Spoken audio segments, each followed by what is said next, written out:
할렐루야. 우리 한번 서로 인사합시다. 주의 이름으로 사랑합니다. 잘 오셨습니다. 감사합니다. 고맙습니다. 우리 아시는 분 아시겠지만 북한 정치범 수용소에서 그곳에 태어나서 23년 동안 살다가 처음이자 마지막으로 고압선 전류를 타고 탈출하고, 그래서 그 정치범 수용소에 대해서 증언을 한 신부경 씨라고 했죠. 원래는 이름이 신이근이라는 사람입니다. 이 사람이 고백했던 이 정치범 수용소의 실상에 대해서 들으신 적이 있을 겁니다. 그 유명한 평남의 개천이라는 곳에 14호 수용소라는 곳입니다. 여기는 사형수나 종신으로 사는 사람만이 여기서 수감이 되기 때문에 결국 살아서는 나올 수 없는 곳이 바로 14호 수용소입니다. 그런데 이제 그 속에서도 모범수들에 향해서 결혼을 시키는데 1년에 딱 5번의 합방을 시킵니다. 거기서 아이가 태어나면 그 아이를 소위 계획 관리를 해서 성장하면 대남공장에 쓰는 그런 소위 말하는 생산을 해내는 아이들입니다. 사랑과 자유 같은 것은 그 속에서 찾아볼 수가 없고, 심지어 신씨는 뭐라고 그랬냐면 그 김정일이가 누군지도 몰랐다는 거예요. 어떻게 생겼는지 잘 모른다는 거예요. 그 정도로 외부 안을 갇혀서 살았던 곳, 가족들조차도 음식 놓고 경쟁해야 되는 경쟁 대상일 뿐이지 결국 사랑을 나눌 수 있는 가족이 아니었다고 얘기합니다. 어느 날 이 아이가 학교를 갔다 오니까, 학교를 가고 가면 이제 엄마가 일을 하러 나가면서 점심 먹으려고 점심을 싸놓고 간답니다. 그런데 학교 갔다 와서 배가 고파가지고 자기 것 먹고 엄마 것도 먹었다가 엄마한테 얼마나 두들겨 맞았는지 그는 그렇게 얘기합니다. 그 간수들에게 맞은 것보다 엄마한테 맞은 게 더 많이 맞았다고 그럽니다. 수년 뒤에 그가 미국에 와서 비로소 문명세계를 경험하고 나서 엄마가 사랑할 대상이었다는 것을 그때 알았다는 겁니다. 형과 엄마가 나누는 얘기를 우연히 듣게 됐습니다. 일찍 학교에서 와서 집에 있는데 저녁쯤 되니까 어머니가 부엌에서 형하고 얘기하는 겁니다. 쌀밥은 먹을 적이 없는데 쌀밥을 하면서 형에게 먹입니다. 그리고 계획을 말하는데 너라도 살아서 여기를 나가라 그러겠습니다. 5학년이던 그가 이렇게 해서는 안 되겠구나. 형이 만약에 바다가 들키면 우리는 다 죽는데. 그래서 그가 밖으로 나왔습니다. 엄마가 무슨 어디 가니 화장실 갑니다. 그 길로 그 학교 기숙사에 가서 기숙사 관리에게 그 사실을 밀고해서 엄마가 형과 온 가족이 다 감옥에 갇혔습니다. 수용소 안에 감옥에. 5월달에 그랬는데 11월달까지 갇혀 있다가 11월날 어느 날 이제 엄마와 형을 사형을 시키는 장소에 다 나와 있는 겁니다. 아버지와 이 신씨가 같이 공개 처형장에서 엄마가 목이 묶여서 바둥대는 걸 봅니다. 그리고 죽어가는 것을 봅니다. 그때 저는 당연히 엄마는 죽어야 돼 라고 생각했습니다. 형은 총살을 시키는데 총이 머리를 관통해서 뇌수와 피가 흐르는데 여전히 형도 죽었어야 돼 라고 생각했습니다. 어머니가 사형당한 9년 이후에 9년 뒤에 2005년 1월에 그가 이제 탈출했고 중국 가서 한국으로 가서 미국에 지금 살고 있는데요. 국내에 들어와서도 그는 그 밀고자가 자기가 아니라고 거짓말했다. 왜냐하면 네가 그러고도 사람이냐라고 뜻모를 사람들의 비난이 무서워서 어떻게 가족을 이렇게 밀고해서 죽일 수 있느냐. 그는 그게 부모가 그렇게 죽고 형이 죽는 건 당연한 건데 사람들이 뜻모를 비난이 두려워서 다른 사람 밀고해서 우리 엄마와 형은 죽었다라고 얘기했습니다. 그가 이렇게 말합니다. 수용소의 실상은 우리를 때리는 것이 간수나 군인들인 줄 알지만 아닙니다. 사실은 수감자들 서로가 서로 더 가혹하게 못되게 봅니다. 가족도 그 중에 하나고 공동체라는 있을 수도 없습니다. 나는 그런 야비한 수감자 중에 하나였을 뿐입니다. 그는 용서 같은 것도 기대하지 않는다고 전기에서 말했습니다. 스스로 자신을 용서할 수 없기 때문에 다만 세상 사람들에게 북한 정치권 수용소에 벌어진 일들을 알 수 있다면 그것만이 자신이 거짓말 인생과 용서받을 수 있는 유일한 길이라고 책에서 고백을 했습니다. 그런데 여러분, 그가 이렇게 자유가 뭔지를 알고 다시 그 수용소에 간다면 그들에게 얘기합니다. 가족이라는 것은 사랑할 사람들이었다. 사회라는 것은 평화를 공존하면서 더불어 함께 사는 그런 목적으로 모여진 게 사회였다. 그 속에서 자리가 있고 인격이 있고 가치관이 형성되는 거고 행복의 추구권의 자유가 서로 보장돼서 자기 일들에 대해서 만족할 수 있는 길들을 열어가는 것이 세상이었다. 운명이 있다고? 아니다. 얼마든지 자기 노력에 의해서 그 길들을 열어올 수 있는 것이 바로 세상이었다라고 그 사람들에게 얘기한다면 맞다, 그렇다라고 그 사람들이 믿을 수 있을까요? 부모도 먹고 살기 위한 경쟁자고 자기가 살기 위해서 형과 엄마를 죽이는데 밀고하는 그런 가치관에서 내가 경험한 세상에 대해서 다시 가서 그들이 얘기한다면 아 맞아, 우리 생각 다시 할게, 그렇게 하겠습니까? 사랑하는 여러분, 오늘 저 여러분에게 과연 우리가 사는 이 세상에서 예수 믿는 사람들이 누리는 하나님 나라가 뭔지를 진정으로 생각할 수 있기를 원합니다. 이 신이그 씨가 이런 세상에 대해서 다시 정립하고 그가 변하지 않고, 아니 변한다고 해도 그 사람들은 믿지 않을 거지만 그가 몸과 외칠 수 있는 그 열정으로 그 스스로가 그가 경험한 세상에 대해서 혁명적 가치관이 변하지 않으면 결코 얘기할 수 없습니다. 예수를 믿는다는 것이 지적 동의로 끝나는 게 아닙니다. 여러분, 예수 믿고 천국 가는 거 진짜 안 믿어도 지식으로 아니잖아요. 심리적 쏠림으로 내가 어느 사람한테 예수 믿어서 나를 믿는 사람 같아라는 이 예측은, 성경은 강아지를 어디서 뽑냐면요, 교회 안에서 뽑겠다고 말씀하신 예수님께서는 온 들판에서 강아지를 뽑는데 그게 어때요? 이게 알곡과 같이 섞여 있는 곳이에요. 믿지 않는 자들 속에서 알곡을 뽑는 게 아니라 알곡 속에서 가라지를 뽑겠다고 얘기합니다. 과연 우리가 가라지일까요? 알곡일까요? 이 사람이 변화된 것은 글쎄요, 그런 책에서 그렇게 얘기합니다. 내가 문명사에 와서 비로소 부모라는 게 뭔지 알았고 그때 내가 동의했습니다라고 해요. 엄마는 사랑의 존재라는 것. 그러나 한 번도 사랑해보지 않았다는 겁니다.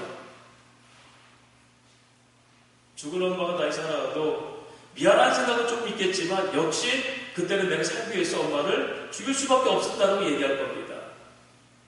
우리 행동의 결정들이 원인이 되어버리는 것이 뭡니까? 우리가 욕망이 살 때 그렇게 당연시 되는 거예요. 아, 저 사람 죽어도 돼. 너는 살아. 내가 죽을 게가 기독교의 사랑이에요. 너는 죽어. 내가 살아야 돼가 세상의 욕심입니다. 그리스도 안에 있는 우리들이 여전히 마치 정치범 수용소 같은 곳에 있는 것처럼 사는 인생은 아닌가. 내가 살기 위해서 남을 죽이는 세상에서 나는 예수 믿는 사람이라고 얘기하면서 똑같은 짓을 하고 있지는 않은가. 그럼 내가 사람들에게 하나님 나라를 믿으십시오 할 때 사람들이 감동받을 수 있을까? 오늘 저는 아침에 시간이 좀 있어서 산책을 하다가 이 노원구청 맞은편의 3단지에 이제 그때 담이 벽돌로 쌓여졌는데 이 녹지 공간 확보 무슨 활동하면서 이 담들을 무너뜨리고 이제 그 나무를 쫙 심었어요. 그런데 우연히 제가 큰 나무 밑을 가는데 나무가요, 벽돌이 그 나무 가운데까지 깊숙이 파고 들어가서 그대로 나무가 굳어있는 걸 봤습니다. 그래서 제가 돌을 품은 나무라는 제목을 글올렸는데요. 여러분, 나무가 제사를 팔고 들어올 때, 돌이 들어올 때 아프죠? 어느 순간인가 아픈 대상을 품어버린 그런 나무가 됐더라고요. 그 심장부까지 나무 파고들었어도 나무는 그를 품고 있더라고요. 물론 환경의 섭리에서 순응하는 자연의 한 이치입니다. 그러나 하나님 나라 창조주를 믿는 저희들이 하나님의 뜻과 역사하면서 그렇게 사람들을 품을 수 있는 믿음이 없다면 여전히 내가 아직 변하지 않은 거예요. 지적은 동의하고 물론 저는 우리가 믿음이라는 것을 분명히 인정합니다. 그러나 믿는다 하지만 어느 것까지 거룩한 변화가 나타남이 없다면 여전히 우리는 똑같은 정치권 수용소같이 사랑 없음과 자비 없음과 소망 없음 때문에 서로 눈물겨고 살면서도 여전히 그렇게 사는 겁니다. 거기서 말할 수 있는 사랑은 내 가치관에 관한 그 정도의 사랑밖에 안 되는 거예요. 여러분, 내가 내 자식을 사랑하는 만큼 이웃의 아이가 그렇게 정말 처참하게 있을 때 똑같은 마음으로 사랑할 수 있을까요? 하나님 나라는 그런 것이라 얘기합니다. 내 몸과 같이 내 이웃을 사랑하라. 가족 지극히 사랑하는 것은 본능적인 거예요. 성경은 말합니다. 역지사지의 사랑이 아니다. 다른 사람을 돌아보고 너도 돌아보라. 그 정도 사랑이 아니라고 했습니다. 빌립보서 2장 1절에서 4절까지는 그걸 얘기합니다. 너희가 무슨 일이든지 허영이나 다툼을 하지 않고 네 자신을 돌아볼 뿐 아니라 다른 사람 돌아보아 나의 즐거움이 넘치게 하라. 이게 사랑입니까? 그러고자 바로 이어서 2장 5절부터 그리스도 예수의 마음을 닮으라고 설명합니다. 그는 하나님과 동등됨을 취하지 않고 우리 인간의 모습에서 우리를 위해서 십자가 대신 죽으심으로 사람들이 사랑할 수 있는 수준의 사람이 아니라 역지사지가 아니라 다른 사람 입장을 생각해서 하는 것이 아니라 나를 놓고 그만 있는 이것이 바로 주님이 말씀하신 하나님과 동등됨을 버려버리고 이 땅에 오신 성육신의 사랑을 얘기하고 있고요. 요한일서 4장에는 너희가 하나님 본 적 없을 때 너희가 서로 사랑하면 하나님 그 속에 있느니라. 그 아들을 죽이심으로 너희에게 사랑의 본질을 깨닫게 하셨으니 너희가 그렇게 이웃을 위해서 죽는 것이 마땅하도다. 이렇게 말씀하고 있습니다. 다시 말씀드릴까요? 그가 세상에 나와서 신인의 씨가 본 세상은 그가 자라던 시가 세상과 달랐습니다. 그리고 그가 유일하게 할 수 있는 것은 나는 그 사랑을 돌이켜할 수 없고 그 어머니를 다시 살려낼 수 없지만 내가 그 거짓된 삶과 잃어버린 시간들과 이런 모든 것의 용서는 내가 이 실상들을 얘기하고 세상 속에 이 수용소에 대해서 실상을 얘기하는 것, 그것이 내가 유일하게 할 수 있는 나에 대한 회복입니다. 오늘 저와 여러분이 우리를 회복하는 방법이 뭘까요? 회복되셨습니까? 누구 안에서? 예수 안에서. 죄와 허물로 죽었던 우리들, 역사 속에서 무소속인 우리들이 하나님 나라에 씨앗이 됐고 그 역사 가운데 있다는 것은 이미 예수를 통해서 회복이 돼야 가능합니다. 여전히 회복되지 않았다면 여전히 나는 무소속 가운데 있는 거예요. 교회 몸은 남아있지만 이 가치관이 변하지 않고는 결코 내가 회복된다라고 말도 할 수 없죠. 그리스도 안에 있는 자의 삶이 바로 그걸 얘기하고 있습니다. 지난주 우리가 그리스도가 오기 전에 삶을 얘기했잖아요. 율법에 갇혔고 초등학문에 갇혀서 그렇게 살았던 우리들. 그러나 그 율법도 정죄조차도 뭐죠? 의로운 율법, 의로운 정죄라고 말씀해요. 왜요? 하나님의 계획이 그 속에 있기 때문에 죄인인 것을 들켜버리게 하시고 그걸 처리하고 싶어서 하나님은 율법을 주셨고 그리스도를 통해서 우리를 회복하신 것이고 그래서 우리는 의로운 율법, 의로운 정죄라고 말씀을 살펴봤어요. 그래서 모세의 율법은 우리는 반드시 거쳐야 그리스도 예수께로 갈 수 있다라고 얘기했죠. 그것이 바로 죄인된 고백과 회개입니다. 오늘은 그렇다면 그리스도가 오는 후에 우리들, 즉 예수님을 믿고 난 후에 우리들은 어떤 삶을 살아야 되는가, 어떤 변화가 있는가, 이 말씀을 살펴보려고 합니다. 예수가 오기 전과 예수가 오는 후에는 세상이 다 바뀌는 겁니다. 구약과 신약도 여전히 완전한 차이가 있습니다. 물론 그리스도를 통해서 회복을 위해서 구약을 하셨지만 그 구약에 있는 정신과 신약의 정신은 완전히 다른 거예요. 율법의 심판과 저주와 드러냄과 신약의 사랑으로 감싸움과 회복과 용서는 차원이 다른 겁니다. 교회를 다니는 것은 이런 데가 두려움 때문에 다니는 것이 아니고 하나님의 사랑에 붙들림과 돼서 그 은혜 감격 속에서 사는 것이 하나님 나라고 예배의 삶입니다. 그래서 우리가 새로운 세상이 무엇이었던가, 도대체 예수 안에 그리스도 안에서 변한 회복된 우리의 삶의 내용이 뭔가를 오늘 하나님 그리스도 안에 있는 우리 존재를 통해서 말씀을 살펴보려고 합니다. 먼저 그리스도 안에 있는 우리들이 어떤 존재가 됐는지 26절 말씀 보겠습니다. 너희가 다 믿음으로 말미암아 그리스도 예수 안에서 누가 됐어요? 하나님의 아들들이 되었으니 라고 얘기합니다. 여러분, 개인의 변화가 있다는 겁니다. 어디에서? 사단의 종로로 돼서 요한복음 8장에 말하는 예수님께서 유대인들에게 했던 말씀, 마귀의 자녀에서 누구 자녀로? 하나님의 자녀. 여러분, 우리가 아무리 좋은 것을 꿈꾸고 그렇게 누리고 살고 싶어도요, 한번 세팅된 설비는 도저히 설비 자체를 바꾸기 전에는 거기서 생산되는 제품은 다 똑같은 제품이 나오죠. 그렇죠? 화장품을 생산하는 설비가 됐다면 뭘 집어넣어도 화장품에 향기가 나고 모양이 나오잖아요. 설비 자체가 바뀌지 않고는 무슨 짓을 해도 거기서 그게 나오게 돼 있어요. 마귀의 자녀였던 우리들이 죄로 말미암아 우리 설비 자체가 마귀의 자녀예요. 뭘 하든지 욕심과 죄를 낳는 거예요. 그래서 원죄죠. 그런데 예수께서 설비를 바꾸셨죠. 어떻게? 하나님의 자녀로. 우리가 설교를 뭘 기대하시고 듣습니까? 무엇을 확인해보고 싶습니까? 여러분, 우리 가장 충격적으로 말씀드리게 하는 것은 하나님의 자녀가 됐다는 이 사실이에요. 하나님의 자녀로서 사는 삶은 이제 창조론이 믿어지고 만물의 통치자가 누군지를 알게 되는 거예요. 저는 내가 세상이었죠. 내가 우주였죠. 내 속에 삼라만상이 그려졌습니다. 네 몸 안에서 네 마음에 있는 것이다. 어느 교리의 얘기 아닙니까? 성경은 다르죠. 그 예수께서 너희를 처소 삼고 오셨고 주의 모든 것을 다 부시고 너희 안에 거룩함으로 임하셨다. 그래서 너희는 없다라고 얘기해요. 이게 하나님 백성입니다. 사망에서 어디로? 생명으로 옮겨진 것. 그리스도 안에서 하나님의 자녀가 됐다. 여러분, 지난주에 우리가 율법에 갇힌 것을 미와 보옷의 그런 예를 들었죠. 미와 보옷의 아이가 잡힌 것은, 거기 있는 것은 결국 그를 해코지 하려고 하는 게 아니다. 오히려 다른 사람들 보호해서 엄마를 만나게 해주는 뭐죠? 단속하고 눈치 보게 하고 다소간 불편함이 있을지라도 결국 뭐죠? 엄마를 만나게 하는 그런 사랑의 보호소라고 했죠. 그런데 여러분, 그 아이가 이제는 엄마를 만났다면 더 이상 갇힌 게 없어야 돼요. 두려움이 없어야 돼. 엄마 안에서는 누려야 됩니다.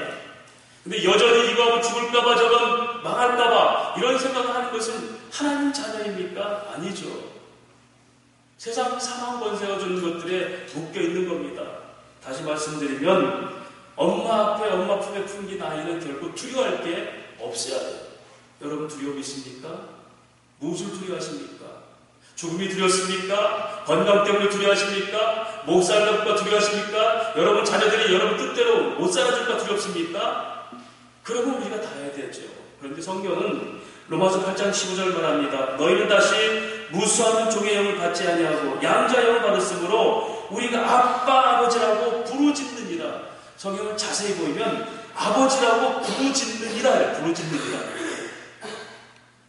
아니, 우리가 하나님 아버지를 이제 알겠으면 아버지 이렇게 부르면 될 텐데 왜 부르짖어요? 여기서는 크라조라는 헬라어 원어 단어가 쓰였는데요. 이 단어는 외치다, 놀램과 기쁨으로 바라다 뜻입니다. 이라크에 파병됐던 미군들이 집으로 귀향하고 또 휴가를 와서 옵니다. 그때마다 미국 정부에서는 그 아이들을 만나는데 여러 가지 이벤트를 합니다. 이런 일이 있었습니다. 야구를 좋아하는 아이가 있습니다. 그런데 그 아이를 뽑아서 시구하게 만듭니다. 시구라는 것은 경기하기 전에 던져주는 거잖아요. 시구하게 만듭니다. 그리고 이 아이가 열심히 던지고 나서 많은 관객들이 박수를 쳤을 때에 포수 마스크를 썼던 누가 처벅처벅 번호기야를 딱 앉는데 마스크를 딱 벗으니까 자기 아빠였어요. 아빠는 지금 이라크에 나가 있고 전쟁터에 있는데 아빠가 거기 나타날 생각도 못했는데 이 아이가 그가 시구를 하는 것만으로 영광이고 기뻐했는데 포수 공 받았던 그가 아버지였어. 꿈에도 생각한 아버지. 그 아이가 어떻게 합니까? 울어버리는 거예요. 기쁨의 눈물. 이것이 뭐죠? 크라죠. 아버지라 부르짖느니라. 할렐루야. 여러분, 우리가 하나님께 기도할 때 하나님 아버지라고 할 때 이런 부르짖음이 있습니까? 이 감격의 변화가 우리 삶에 젖어 있습니까? 그렇게 아버지를 진지하게, 그렇게 기쁨으로 부를 때마다 감격을 부를 수 있는 성도라면 결코 아버지가 싫어하는 일을 하지 않습니다. 거룩이라는 것은 하나님을 아는 지식에서 나오죠. 이게 경건이죠. 알긴 알죠.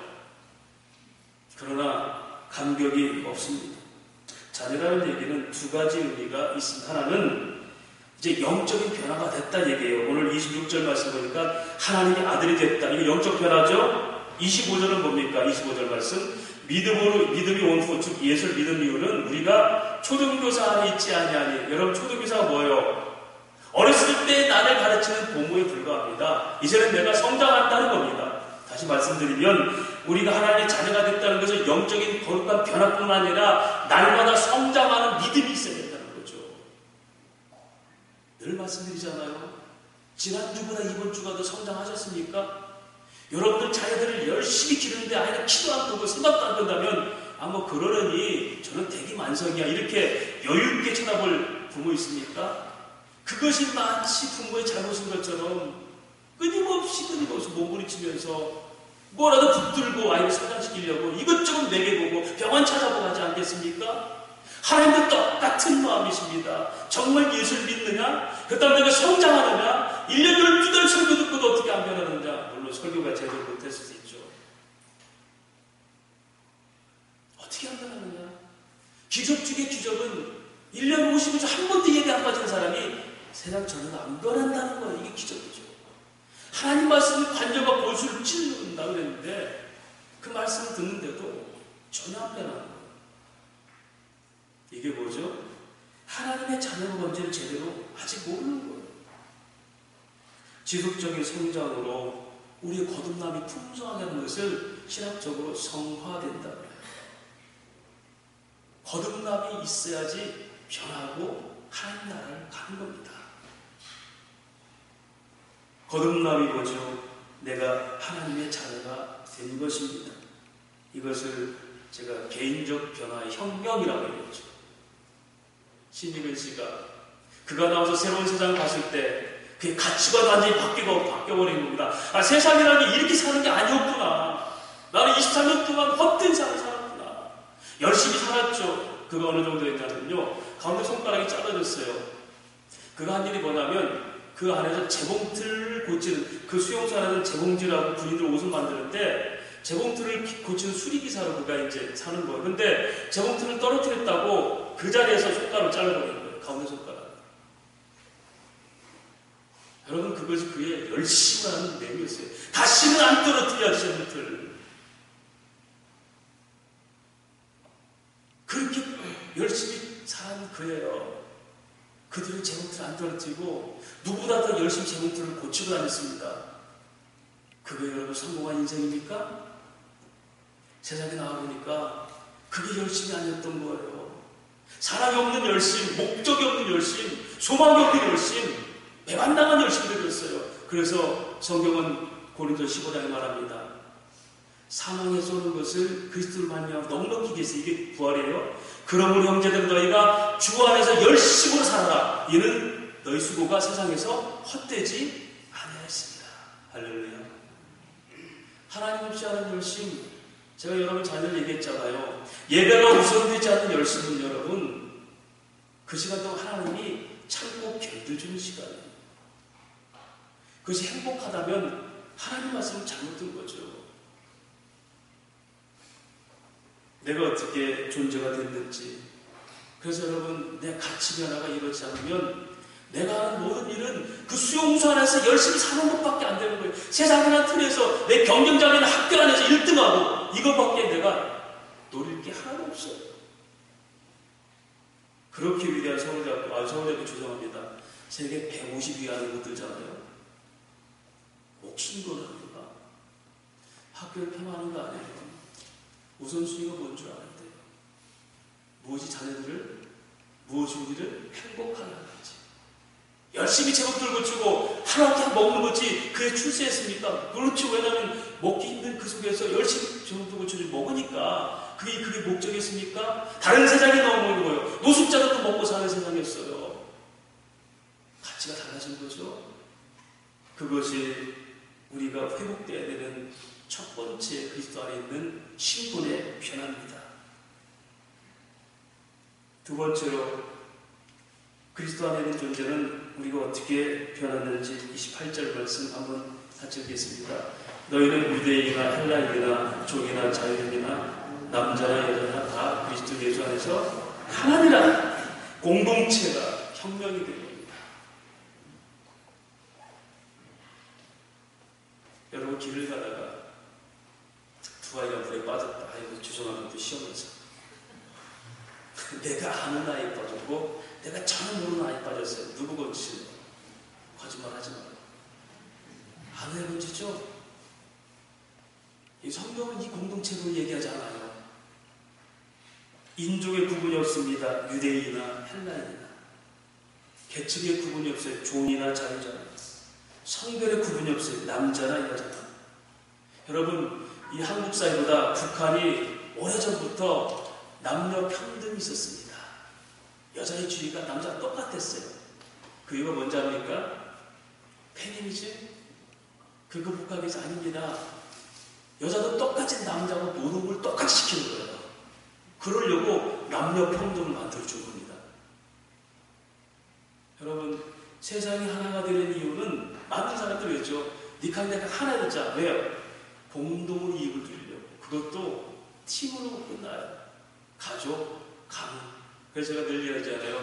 구약의 축복의 정도, 구약의 기도를 넘어가자. 아브라함과 이삭과 야곱, 그 족장, 그 가문 기도를 넘어서자. 모든 민족 이 하나예요. 그래서 우리는 하나다. 탈문화주의가 아닙니다. 다 구분된 걸 인정하지만 그리스도 안에서 하나되는 통일된 것, 이것이 바로 성경이 말하는 공동체입니다. 전라도 사람은 전라도 사람 얘기하잖아요. 경상도 경상도 말도 쓰잖아요. 각각의 고유의 문화를 다 인정합니다. 그러나 모두가 각각이 다 하나님께서 사랑으로 통치하시기 때문에 모두가 다 그 사랑 안에서 하나 되는 것, 다른 것이 시기거리가 되는 세상이 아니라 이것이 공동체론이에요. 교회는 그렇게 모두가 하나가 되는 것입니다.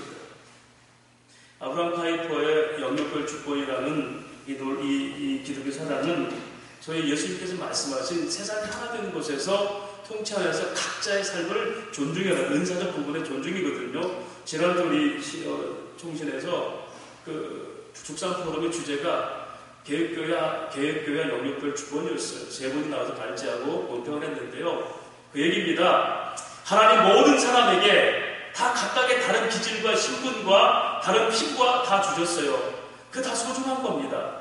그런데 이 신분의 차이나 이런 것들이 사람들을 평가하는 것이 아니라 똑같은 하나님의 인격으로 보고 사랑하는 것, 이것이 신분은 다르지만 그때 하나된 삶의 공동체를 얘기합니다. 이게 바로 교회고 더 큰 의미의 하나님 나라입니다. 그래서 우리가 사람들을 서로 볼 때 그런 대상으로 보는 거죠. 그런 대상으로.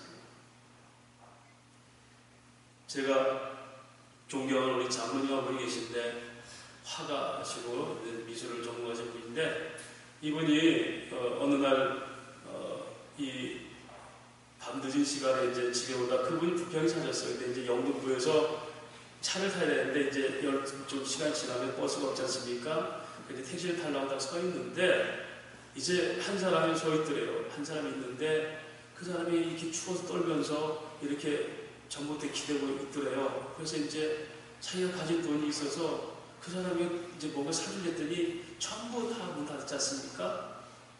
그래서 이 사람이 돈을 주고 갈까? 내가 이 사람을 내가 정말 사랑할 수 있는 방법이 뭘까? 그때 신앙입니까? 주님, 이 시간에, 이 늦은 시간에 다 남들 발 동동으로 빨리 집에 가고 싶어서 총알 택시를 타려고 이런 시간에 갈 곳도 없이 이렇게 추워서 떠는 이 사람 내가 할 수 있는 게 뭘까요? 내가 자는 집 깨서 음식점 깨서 이 좀 따뜻한 거 좀 파세요 하고 그 생각 깨울까요? 근데 하나님이 다른 생각을 주시더래요. 네가 그렇게 문을 두드리고 그 사람 집에 가서 가게가 문을 두드리는 중간 이 애가 얼어 죽으면 어떡할래? 이 생각을 주시더래요. 네가 할 수 있는 가장 큰 사랑은 네가 그와 함께 껴안고 같이 사람을 보내는 거다. 그래서 그 오바를 같이 벗어가지고 그 사람을 껴안고 있었대요. 여러분, 우리가 사랑질 할 수 있어요. 애정질 할 수 있습니다. 하나님이 하나님의 사랑이 없는 애정질이 아니라, 아까 제가 돌을 부는 나무 얘기했잖아요. 우리 죄가 예수님의 심장을 파고 들어가서 그 속에 품어버린 거예요. 이것이 뭐죠? 용서예요. 그 사랑이 그대로 전달되는 것이 공동체입니다. 하나님이라. 그 근본 사랑이 우리 공동체를 붙들지 않으면 국가를 위해서 기도한들, 북한을 위해서 기도한들 다 뭐죠? 이빨로 소리죠. 그런 의미에서 거룩한 교제가 뭘까? 성도의 거룩한 교제가 뭘까? 우리가 교회라는 것을 진지하게 생각해 봐야 됩니다. 이 사회에 대해서 진지하게 생각해 봐야 됩니다. 여러분, 우리 사회가 여러 가지 정말 침묵할 수 없는 사건들이 많지 않습니까? 세월호부터 해가지고. 교회는 어떤 것이죠? 아픔을 같이 공유하는 사람들이에요. 그들은 세상 일이니까 아닙니다. 대가볼리 지역에 큰 기쁨이 있었다. 왜요? 예수께서 가는 곳마다 약한 자들과 병든 자들과 모든 걸 고치시니 그들 중에 믿고 믿지 않는 사람은 없어요. 주님의 사랑은 보편적으로 우리가 펼쳐져야 돼요. 그 속에 믿고 안 믿고 누가? 하나님께서 하시는 거예요. 노아의 방주 사건이 마찬가지잖아요. 방주 안에 들어오시는 하나님 만들었지만 세상에 선포했잖아요. 열심히 선포했잖아요. 믿는 자들만 들어와야죠. 그걸 가르쳐주지 않았어요. 나중에 얘기하죠. 내가 사는 것도 마찬가지입니다. 하나님 사랑이 세상에 흘러들어갈 수 있고 그것이 하나가 된 교회 역사고 세상에 대한 우리의 삶의 자세입니다. 세 번째로 그리스도 안에서 어떤 변화가 있어 29절 말씀입니다. 너희가 그리스도의 것이면 곧 아브라함의 자손이여 약속대로 유업을 이을 자니다. 역사적 존재로 우리가 우뚝 쓴 겁니다. 여러분, 예수 믿는 사람이 아브라함의 자손이라고 그러면 어떤 생각이 들어요? 제가 옛날에 민방위를 갔는데 어느 스님이 나와가지고 종교를 비판하는 거예요. 예수는 지는 나라도 제대로 못 지켜가지고 팔레스타인 유대 내내 싸우면서 남의 나라까지 침범해가지고 그리고 우리는 조상을 믿어야 돼. 조상들이 제일 잘 들어준대요. 불교인이 그러더라고요, 스님이. 이게 개념입니까? 그래서 마치 우리들이 예수 믿는 것은 마치 역사의 저 언저리에서 하나님의 스킨들이 일어나가지고 신데렐라처럼 딱 불러가지고 뭔가 뿅 나타났다 이렇게 믿습니까? 아니에요. 성경은 그렇게 설명하지 않아요. 아브라함의 자손이 바로 너희다. 이걸 어떻게? 율법 이전에 창세전의 언약.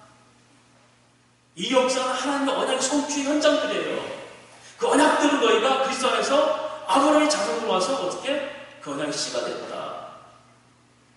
어느 날 내가 5,000년 반만년 역사 동안 미신과 우상과 섬겼던 이 나라 속에서 내가 오늘 재수가 들어와서 예수 믿고 교회가 들어서 교회 간 게 아닙니다.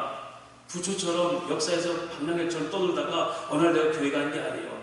하나님의 무궁한 하나님의 역사, 하나님의 언약 속에서 그 모든 역사를 거치고 오늘 저와 여러분이 예수 안에서 하나님의 자녀 이 안에 있는 거예요. 할렐루야. 우리 선천교회 지금 예배드린 여러분들 하나님 창세전 언약부터 그 역사를 거쳐서 오늘 이 자리에 선천교회 교인으로 앉아 있는 겁니다. 이것이 우리 역사 정체성이에요. 세상의 역사가 얼마나 깁니까? 그렇죠. 그럼 여러분 문명과 역사도 창조주의 이후부터 나오는 거예요. 그런데 창조주가 창조한 창세 전에 우리를 역사적 존재로 그렇게 기록하셨어요. 그렇다면 우리만큼 역사적 존재가 어디 있습니까? 역사의 존재의 사명 뭡니까? 그 역사를 그대로 보존하고 그것을 후세에게 계승하는 것, 이것이 거룩한 영적 가문입니다. 우리만 역사 알고 너희는 그냥 사는 게 세상에 사는 거지. 그겁니까?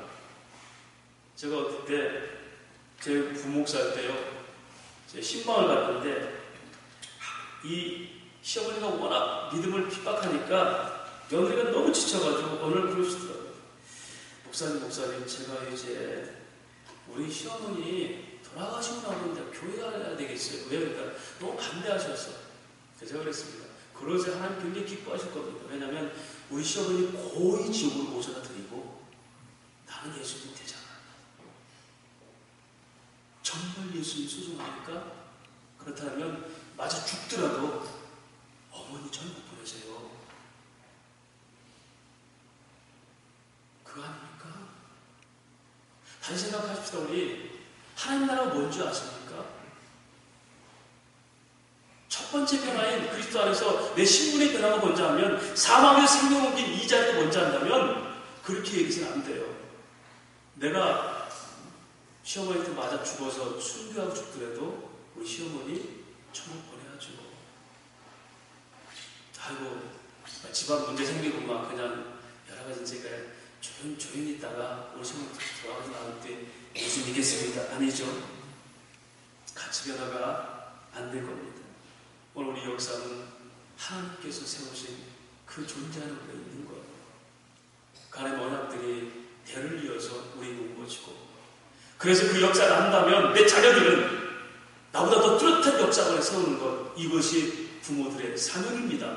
다시 말씀드립니다. 하나님의 역사의 존재를 안다면 역사적 사명은 뭡니까? 그걸 보존하고 계승해야 책임이 우리에게 있는 거예요. 역사는 하루도 멈추지 않습니다. 이때는 너 이렇게 생활해 왜? 지금도 급하잖아. 역사는 멈추지 않습니다. 그 시간 기록하고 있습니다. 하나님도 그 시간 그 아이를 기록하고 있습니다. 우리가 그 아이를 역사를 하나님 역사에 뺏어 따로 돌릴 이유가 없어요. 왜? 우리는 그걸 권력주에 하나님의 자녀니까. 그래서 부모들아 너희가 자녀들을 주의 교훈과 훈계로 양육하라 그렇습니다. 그래서 우리는 비로소 답을 찾습니다. 나는 누구인가에 대한 답. 나는 누구인가? 나는 하나님의 자녀입니다. 나는 누구입니까? 나는 과거, 현재, 미래 하나님 모든 택함 받은 백성들의 연합체인 교회입니다. 나는 누구인가? 나의 역사적 정체성이 확보됐습니다. 창세전 언약이 오늘 전 역사를 거쳐서 내게 성취됐습니다. 나는 누구인가? 나는 비로소 내 몫의 삶을 살게 됐습니다. 나는 누구인가? 나는 결국 내 집으로 갈 것입니다. 할렐루야. 이 모든 것의 전제가 뭐죠? 그리스도 안에서 이루어진 역사예요. 변합니다. 우리 존재의 완성된 궁극적 목적은 하나입니다. 에베소 1장 10절에 하늘에 있는 것이나 땅에 있는 것이 다 그리스도 안에서 통일되게 하려 함이라. 창세전 하나님의 역사들이 땅을 거쳐서 다시 하나님 나라 가는 것. 이것이 뭐죠? 그리스도 안에서 통일되는 것. 이것이 하나님께서 우리의 존재의 완성으로 하나님 나라를 열어주신 역사입니다. 그래서 천상과 지상의 요점 정리가 되어야 되죠. 하나님께 찬양과 경배, 사람에 대해서는 합력하는 사명, 사랑과 섬김이죠.